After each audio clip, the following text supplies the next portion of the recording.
Hey! Hello and welcome to my first Behind the Sound. This will serve as the behind the scenes for the music I make in this channel, coming after every upload. I'm mainly going to talk about how I come up with the music, how I made it, and my thoughts about it at the end.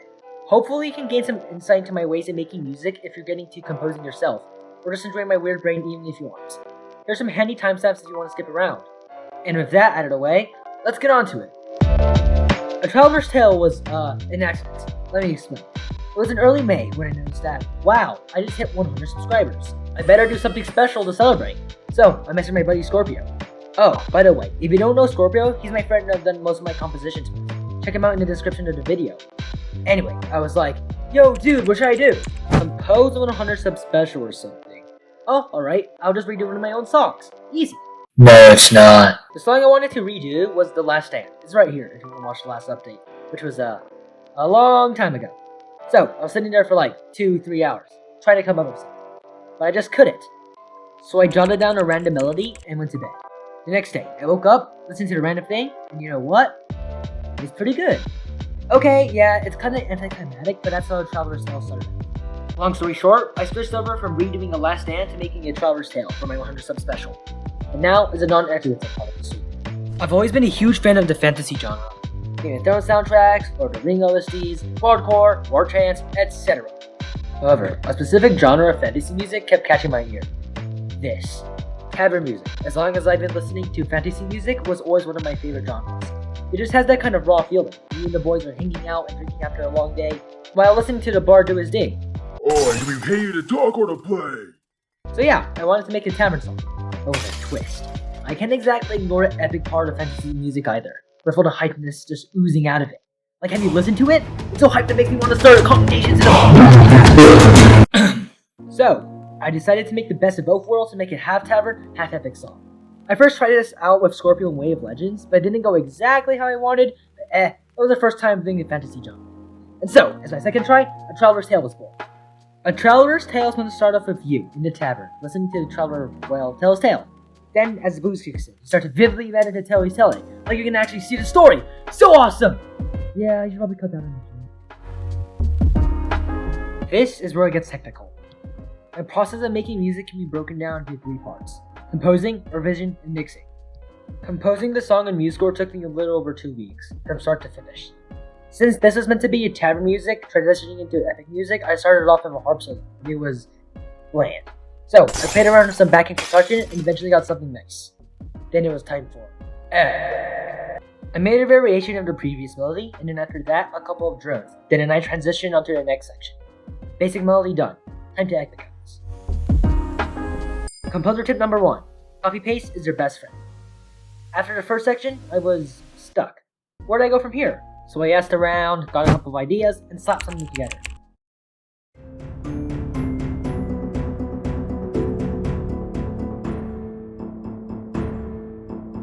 Pretty nice. I'll be honest, when I finished this section, I was pretty hyped because it sounded really cool, like you were getting to the climax of the story and I got to use an anti-drop. Composer tip number 2. Anti-drops are awesome and you should use them. My logic for the anti-drops is that you're weaving in and out severity, so you hear the action music the Traveler's playing, and then you go back to the epic background music. Back and forth until you pass out. Now, I return back to the original theme with a calm anti-drop once again, then it's rolling back to full epicness, and then a final anti-drop at the end. Did I mention yet that I love anti-drops? I actually had a bit of trouble with this section. It took me 2 or 3 tries to get the basic melody all planned out. Then a couple more hours until I finally finished the bass line. I had a hard time deciding whether I wanted the anti-drop to just be a harp, but eventually I added a couple of chords of other instruments to flesh it out. Then a whole lot of drones and tremolos for the epic bass line, and wait, am I missing something here? Yeah, I'm missing something here. Not enough epicness. This requires backup. Bring in the arpeggios! For those not versed in musical terms, arpeggios are the notes of a chord played in succession, either ascending or descending. Basically, it looks like this, and it sounds like this. Now, arpeggios can make or break an epic piece, in my opinion. You can check out our song Blizzard for proof. I took inspiration from Sled Blizzard, mainly the last part of the song. It gets so epic with the pace changing as the arpeggios kick in, then the main melody comes back in, and it's just yes! The problem though is that I can't actually write arpeggios. At first, I tried copy pasting some from Blizzard. That didn't go too well. It was out of tune, didn't fit the melody, and I got yelled by a Scorpion. So I was forced to write my own ones. It took me a couple of tries, but eventually I got something kind of good. It was very chaotic.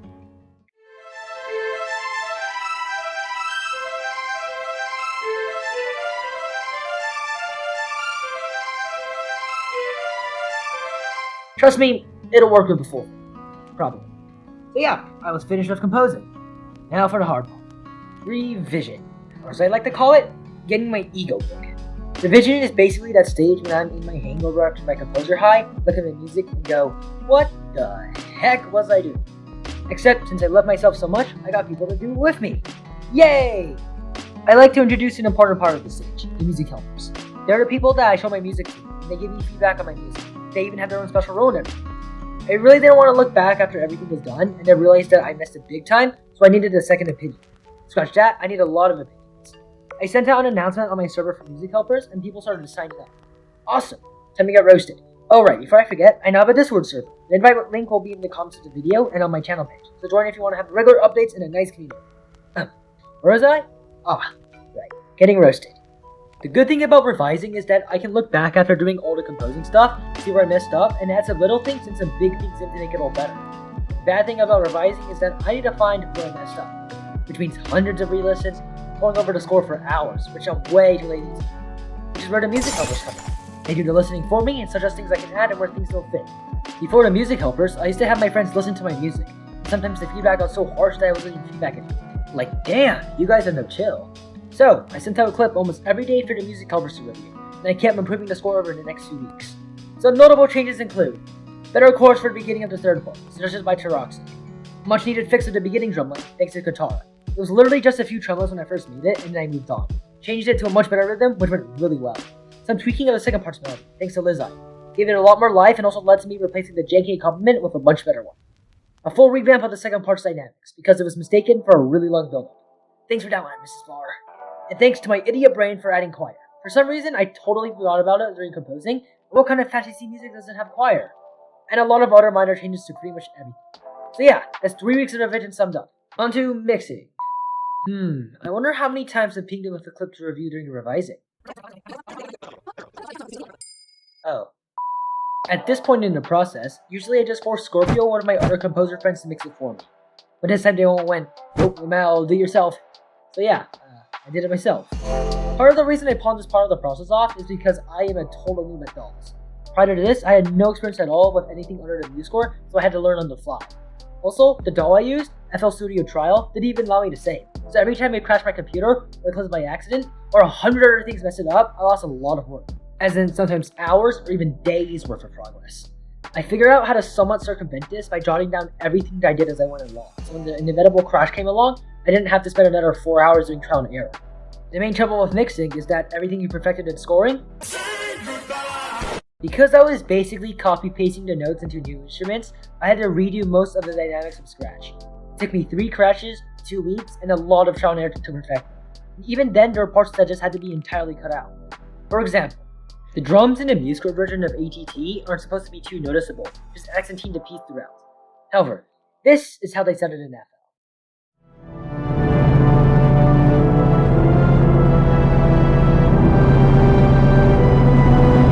I think noticeable is quite the understatement. Together with my friend Adikite, we discovered that, surprise, surprise, the drum part was unsalvageable. The problem wasn't the volume. I solved that by lowering it down to 2. The problem was that the drums were literally overwhelming FL, so static was blasting out of my speakers no matter how much I lowered the volume. So, I did the only thing I could to save my eardrums to sanity, and deleted that section altogether. Problem solved! So, with the music finally done, it was time to add in old effects. Because this song was supposed to start off in a tavern, I decided to grab some tavern sounds and slap them over the anti-drums. I got them from this side, and they sound like this.